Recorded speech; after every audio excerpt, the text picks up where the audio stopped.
We will do the prepositions of direction. And the direction मतलब किसी भी action की direction.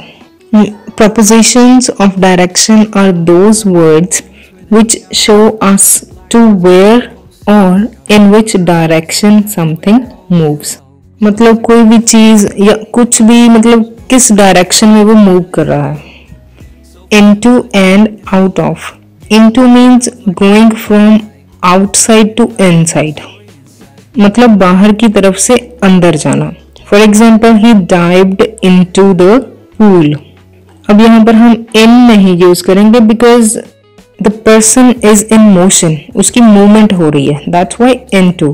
And out of, going outside from an enclosed space. मतलब अंदर की तरफ से बाहर को. For example, the employee was thrown out of the office. मतलब ऑफिस के अंदर से उसको बाहर फेंका गया. नेक्स्ट है on to and off.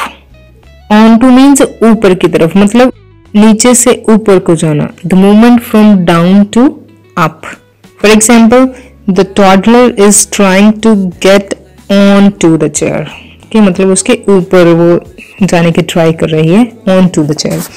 And off is the opposite of on. Okay, off means नीचे की तरफ. Movement from up to down. ऊपर से नीचे की तरफ. The boy fell off the tree. Next है up and down. These both refer to physical movement. Okay, physical movement होती है एक ऊपर की तरफ और एक नीचे की तरफ. Up means ऊपर, down means नीचे. The man is climbing up the stairs and the boy is going down the slide. और up and down जो words हैं they are used to denote increase and decrease also. मतलब कोई चीज बढ़ रही है या कम हो रही है उसके लिए भी हम up and down यूज कर लेते हैं. The price of petrol always goes up and seldom comes down. मतलब जो पेट्रोल का प्राइस है वो हमेशा ऊपर ही जाता है. goes up and seldom मतलब बहुत कम, rarely वो नीचे आता है, मतलब rarely कम होता है वो.